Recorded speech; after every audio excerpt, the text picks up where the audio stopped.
조그만한 불빛이 있고 또 작은 소리만 있어도 좀 쉽게 잠이 들기가 힘들어요. 거기다 이제 조그만한 그런 소리와 불빛만 있어도 제가 잠에서 화들짝 쉽게 깹니다. 근데 반면에 제 아내는 이렇게 머리만 대면 자요. 그리고 한 번 잠들면 누가 업어가도 모를 정도로 아주 깊이 있게 잠을 잡니다. 제가 이게 얼마나 부러운지 모릅니다. 저처럼 이렇게 잠자리가 예민하지 않았으면 좋겠다라고 하는 생각을 하는 분들이 많이 계실 거예요. 네, 여러분, 제가 오늘 설교를 하기 위해서 이렇게 본문을 읽어 내려가는데 본문에 등장하는 예수님께서도 마치 제 아내와 같은 분이 아닐까라는 생각을 했습니다. 왜냐하면 24절 말씀을 보게 되면 지금 예수님은 배를 타고 가고 계신데 거대한 풍랑이 일었어요. 그래서 배에 물이 찰 정도로 큰 풍랑 가운데 있습니다. 근데 예수님은 그 배 위에서 주무시고 계신 거죠. 제가 한 달 정도 전에 그 수성노회 목사 수련회를 그 울릉도로 갔었는데요. 배를 타고 가야만 했습니다.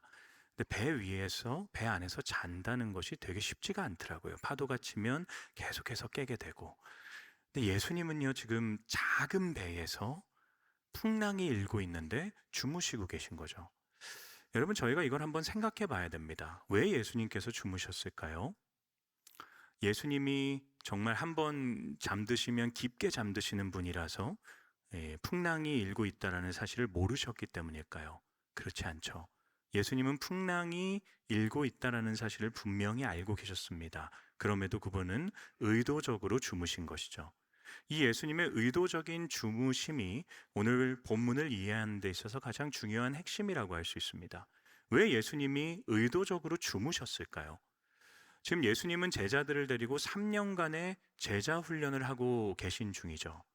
그래서 예수님은 이 주무심을 통해서 제자들에게 무엇인가를 가르치고 싶으셨던 것입니다. 그래서 오늘은 성도님들과 함께 예수님이 가르치고자 하셨던 것이 무엇인지를 살펴보기를 원합니다. 먼저 오늘 본문 말씀은 저희가 이 본문 바로 앞에 나오는 내용과 연결해서 생각해 봐야 됩니다. 본문 바로 앞에는 2명의 사람들이 예수님을 따르겠다라고 하는 내용이 등장하게 돼요. 먼저 서기관이 등장합니다. 그러면서 서기관이 예수님께 이런 얘기를 해요. 주님이 어디를 가시든지 간에 나는 주님을 따르겠습니다. 그리고 또 한 사람이 등장하는데요. 이 사람은 주님, 내가 아버지의 장례를 다 치르고 난 다음에 주님을 따르겠습니다 라고 얘기합니다. 여러분, 이 두 사람은 다 예수님을 따르고 싶어 했습니다. 그런데 예수님을 따를 각오는 되어 있지 않았어요. 그래서 예수님께서 이들을 아시고 뭐라고 말씀하시냐면, 얘들아, 너희가 나를 따르는 길은 너희가 생각하는 것처럼 즐겁고 기쁘고 좋은 것을 누리는 곳이 아니라 머리 둘 곳도 없이 괴롭고 힘든 대가를 지불해야 되는 길이다라는 것을 말씀하세요. 그리고 성경이 뭐 정확하게 얘기하지 않아서 잘 모르겠지만 그 흐름을 보게 되면 이 두 사람은 예수님을 따르지 못한 것 같습니다. 이처럼 나를 따를 때에 대가가 필요하다라는 것을 말씀하신 후에 오늘 본문이 시작되는 거예요. 본문 23절 말씀 한번 읽어볼까요? 읽겠습니다. 시작. 배에 오르심에 제자들이 따랐더니 예수님께서 배에 오르셨을 때 제자들이 그분을 따르게 됩니다. 이들은 그 따르지 않았던 사람들과 달리 예수님을 따라간 거죠. 그런데 예수님을 따른 그 배 위에서 무엇을 만나게 되나요? 풍랑을 만나게 됩니다. 예수님을 따르지 않았던 사람들은 풍랑을 만나지 않았어요. 그런데 예수님을 따랐던 사람들은 예수님을 따른 것으로 인한 풍랑을 만나게 됩니다. 그래서 본문에 등장하고 있는 이 풍랑은 어쩌면 예수님을 따를 때에 우리가 지불해야 되는 대가라고 이야기할 수도 있는 것이죠. 사랑하는 여러분, 우리도 이런 대가들을 경험하며 살고 있지 않나요? 우리도 예수님을 믿습니다. 그리고 그분을 따릅니다. 여러분, 우리는 예수님을 따를 때 어떤 생각들과 소망을 갖고 있냐면, 내가 예수님을 잘 따르면, 내가 예수님을 잘 믿으면, 그분이 원하시는 대로 살면 내 인생의 풍랑이 비껴갈 수 있지 않을까라는 소망을 갖고 따라요. 물론 여러분, 우리는 경험적으로 또 체험적으로 그렇지 않다라는 사실을 너무도 잘 알고 있습니다.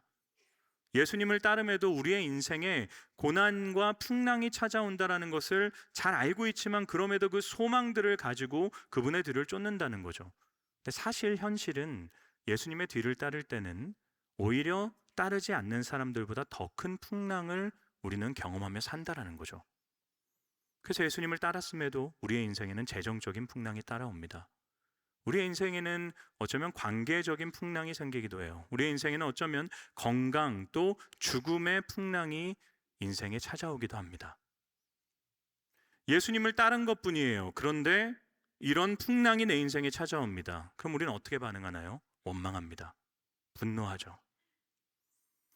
여러분, 동일한 본문을 기록하고 있는 마가복음의 말씀을 보게 되면 제자들은요, 예수님을 깨웁니다. 그러면서 이렇게 얘기해요. 주님, 우리가 죽게 되었는데 왜 주님 가만히 계십니까? 왜 우리를 돌봐주지 않으십니까? 원망하는 것이죠. 여러분, 우리도 제자들과 같은 원망을 하고 있지 않나요? 내 인생에 풍랑이 찾아올 때, 아니 주님, 나 주님을 열심히 따른 것밖에 없는데 주님을 따르면 내 인생에 이런 풍랑들을 좀 주님이 막아주셔야 되는 것 아닌가요? 왜 우리에게 이런 풍랑을 허락하시고 왜 내가 이런 풍랑 가운데서 죽음을 경험하게 하십니까? 여러분, 우리가 기억해야 될 것은요, 예수님은 앞에서 살펴본 것처럼 한 번도 자신을 따르는 길이 평안한 길이다라고 말씀하지 않으셨다라는 거예요. 그분은 늘 나를 따르는 길은 대가를 지불해야 되는 길이다라고 말씀하셨습니다. 그래서 여러분, 이 말씀을 대하면서 우리가 먼저 인정해야 되는 것은 무엇이냐면 예수님을 아무리 잘 따라도 우리의 인생에 풍랑은 반드시 있을 수밖에 없다라는 것입니다. 여러분, 이런 질문이 생기게 되죠. 예수님을 따라도 우리의 인생에 풍랑이 생깁니다. 그럼 과연 그리스도인으로서 예수님을 따른다는 것은 비그리스도인들과 무슨 차이가 있을까요? 풍랑은 동일해요. 그런데 풍랑 가운데 반응이 다른 것입니다. 본문에는 이 풍랑을 마주한 두 가지의 반응이 등장하게 돼요. 첫 번째, 제자들은 이 풍랑 앞에서 두려워하고 하나님을 원망합니다. 근데 예수님은 어떻게 하시나요? 예수님은 풍랑 가운데서 주무십니다. 그분은 풍랑 안에서도 평안을 누리세요. 여러분, 어떻게 예수님도 동일한 풍랑을 마주하셨는데 그분은 제자들과 달리 평안을 누리실 수 있을까요? 예수님은 이 풍랑이 나를 어찌할 수 없다라는 것을 너무나도 잘 알고 계셨기 때문이에요. 여러분, 제자들이 왜 두려워 떨었습니까? 제자들은 자신들이 풍랑을 어찌할 수 없다라는 것을 알고 있었기 때문이에요. 예수님은 왜 평안하셨습니까? 예수님은 반대로 풍랑이 자신을 어찌할 수 없다라는 것을 너무나도 잘 알고 계셨기 때문입니다. 그래서 평안하신 거죠. 어쩌면 예수님께서 이 강력한 풍랑 앞에서 평안히 주무셨던 것은, 의도적으로 주무신 것은 제자들이 이 사실을 믿기를 원하셨기 때문인 거예요. 예수님은 지금 누워서 주무시는 그 모습을 통해서 제자들에게 말씀하고 계신 거예요. 얘들아, 내가 너희와 함께 이 배에 있지 않냐? 그러니 이 풍랑이 너희를 어찌할 수 없다.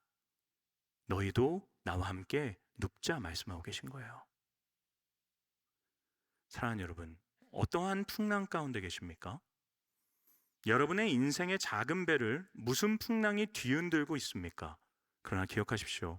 여러분의 배 안에 예수님께서 함께하고 계십니다. 물론 그분은 주무시고 계세요. 그래서 들리지가 않아요. 날 내버려 두시는 것 같아요. 그런데 여러분, 예수님께서 나와 함께하고 계시고 예수님이 나와 함께하고 계시기에 이 풍랑이 나를 어찌할 수 없습니다.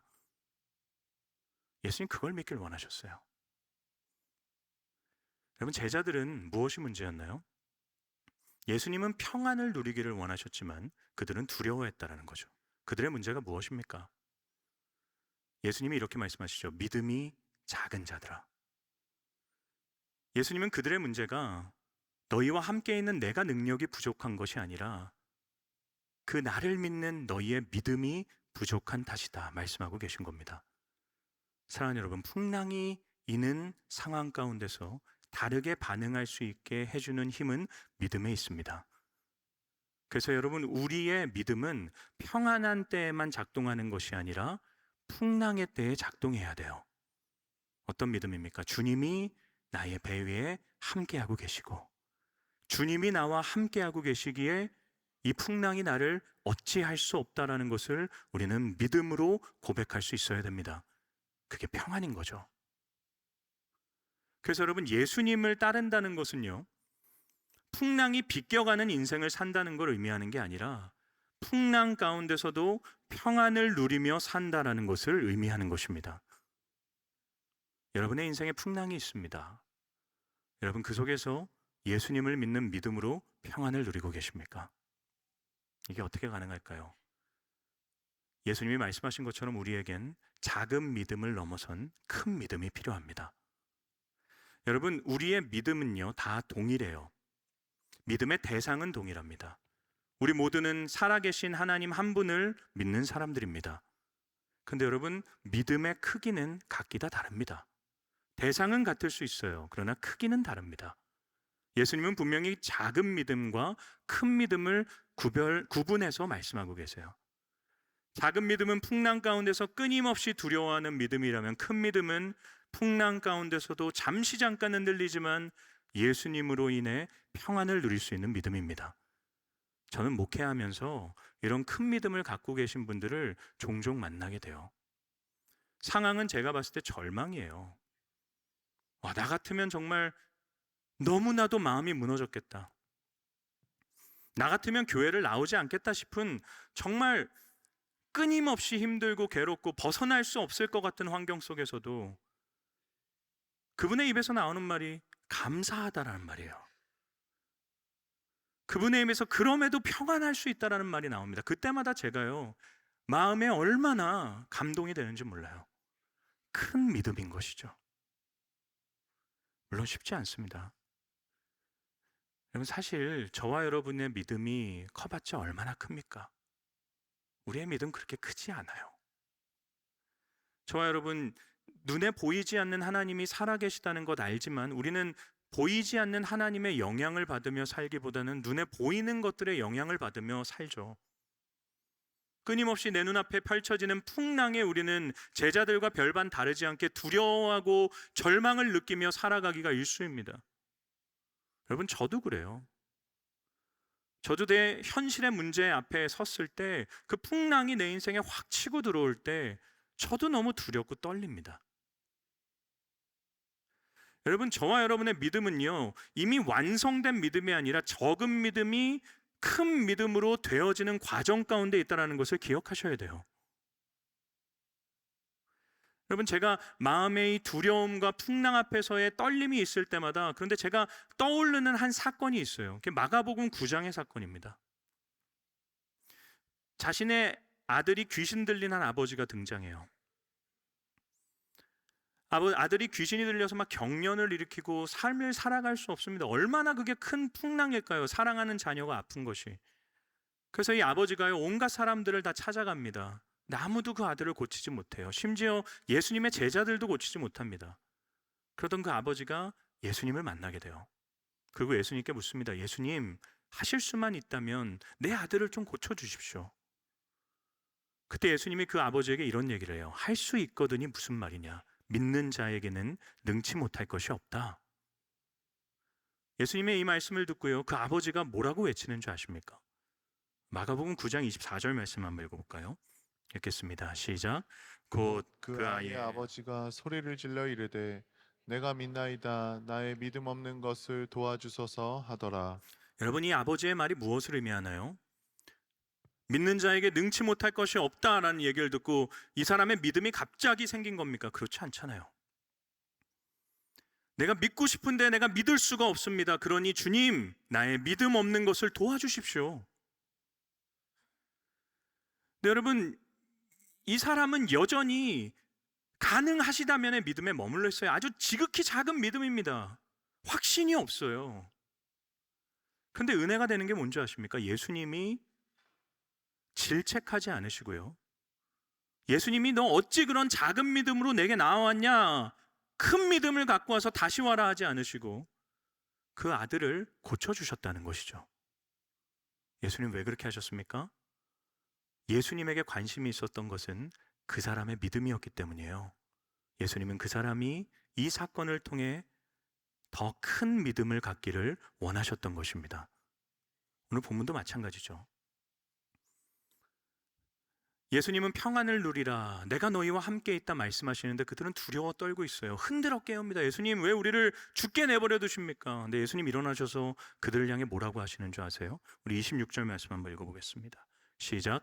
예수께서 이르시되 어찌하여 무서워하느냐 믿음이 작은 자들아 하시고 곧 일어나사 바람과 바다를 꾸짖으시니 아주 잔잔하게 되거늘. 예수님 뭐라고 말씀하십니까? 어찌하여 무서워하느냐, 믿음이 작은 자들아.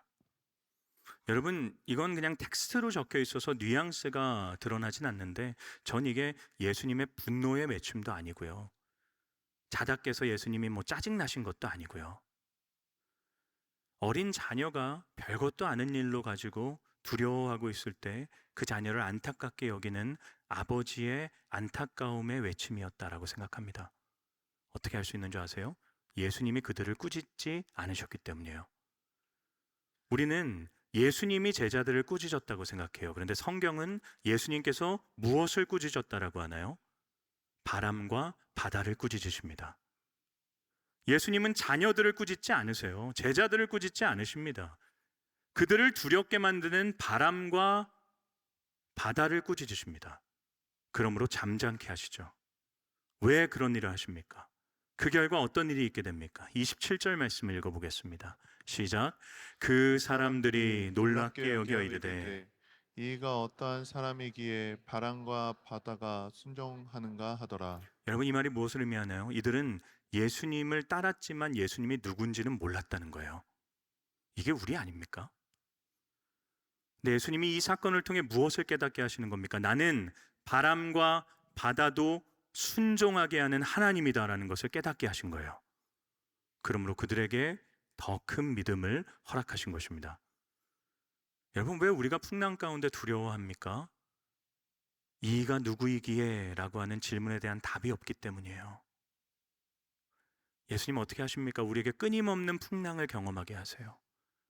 그러므로 그 풍랑 가운데서 하나님이 어떤 분이신지를 우리에게 깨닫게 해주십니다. 그러므로 우리에게 더 큰 믿음을 허락해 주시는 것이죠.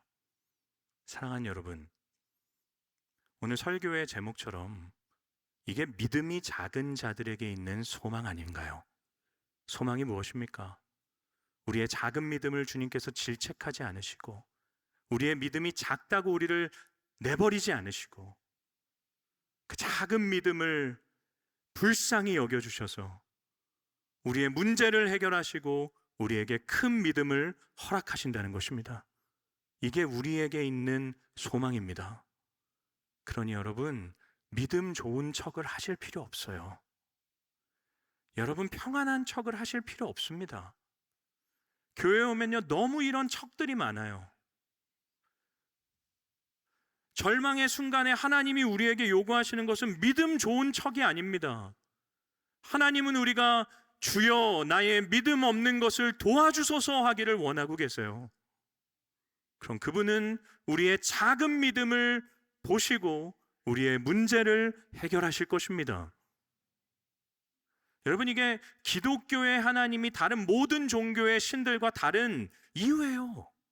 다른 모든 종교의 신들은 뭘 요구합니까? 큰 믿음을 요구해요. 너가 나에게 복을 받으려면, 너가 나에게 무엇인가를 얻으려면, 네가 간절히 소원하는 것을 얻으려면 큰 믿음을 내게 보여라. 너의 것을 내어주고 너의 것을 희생하고 너의 것을 포기해야지만 내가 너에게 원하는 것을 줄 거다 얘기해요. 그런데 여러분, 하나님은요, 너의 믿음이 작아도, 너가 나에게 무엇을 주지 않아도 내가 너를 붙잡고 있고 내가 너와 함께 할 거다 말씀하시는 겁니다. 여러분, 이걸 어떻게 믿을 수 있나요? 어떻게 작은 믿음으로도 주님께서 나를 받으신다라는 것을 우리가 확신할 수 있습니까? 제가 설교를 준비하며 25절 말씀에서 제자들이 이야기하는 주여 구원하소서 우리가 죽겠나이다 라는 말씀을 읽는데 요한복음 12장 27절의 말씀이 떠올랐어요. 우리 한번 이 말씀 읽어보겠습니다. 시작. 지금 내 마음이 괴로우니 무슨 말을 하리요? 아버지여 나를 구원하여 이때를 면하게 하여 주옵소서. 그러나 내가 이를 위하여 이때에 왔나이다. 여러분, 이 말씀은 예수님께서 십자가의 죽음을 앞에 두고 하신 말씀입니다. 예수님 뭐라고 하십니까? 아버지, 내 마음이 괴롭습니다. 내가 할 말이 없습니다. 아버지 나를 구원하셔서 이 때를 면하게 해주십시오. 예수님은요, 자신이 이 일을 위해 십자가를 짊어지기 위해 이 땅에 오셨다는 것을 너무나도 잘 알고 계셨습니다. 그런데 그 십자가는 그분에게 풍랑과 같았어요. 그래서 아버지께 외치는 거죠. 아버지여, 제자들처럼 나를 구원하소서. 제자들이 그렇게 외쳤을 때 예수님은 그 즉시 일어나서 제자들을 두렵게 하는 풍랑과 바다를 꾸짖어서 잠잠케 하셨지만, 예수님이 외쳤을 때 하나님은 잠들어 계신 것처럼 침묵합니다. 그리고 그 결과 예수님은 십자가 위에서 아버지께 버림받으십니다. 여러분, 예수님께서 왜 그러셨나요? 왜 하나님이 그러셨습니까?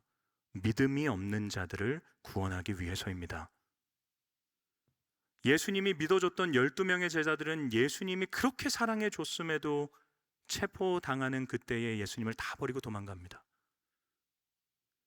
누구도 예수님을 믿지 않았어요. 누구도 예수님의 편에 서지 않았습니다. 그런데 예수님은 믿음이 없는 자들을 위해 자신의 목숨을 내어주셨어요. 그런데 그분이 우리의 믿음이 작다고 해서 우리를 버릴 거다라고 생각하는 것은 십자가에 대한 모욕이라고 할 수 있습니다.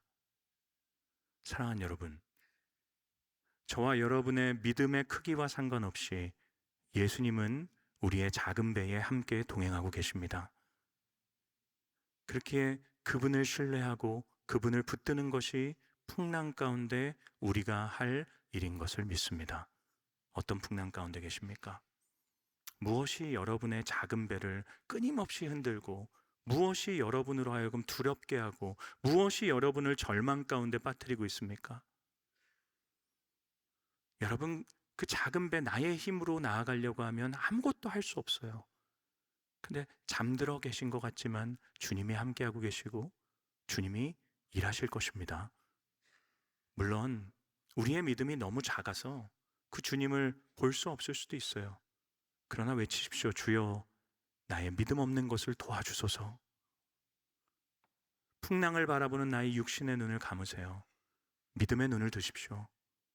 그리고 여전히 나와 함께 하시며 내 인생을 이끌어가 계시는 하나님을 발견할 때 우리를 두렵게 하는 모든 풍랑은 더 이상 우리의 걸림돌이 아니라 우리에게 더 큰 믿음을 주는 디딤돌이 될 것을 믿습니다. 한 주 살아가며 마주하게 되는 풍랑 앞에서 주의 이름을 구하며 주님을 신뢰하는 믿음으로 살아갈 수 있기를 주님의 이름으로 축원합니다.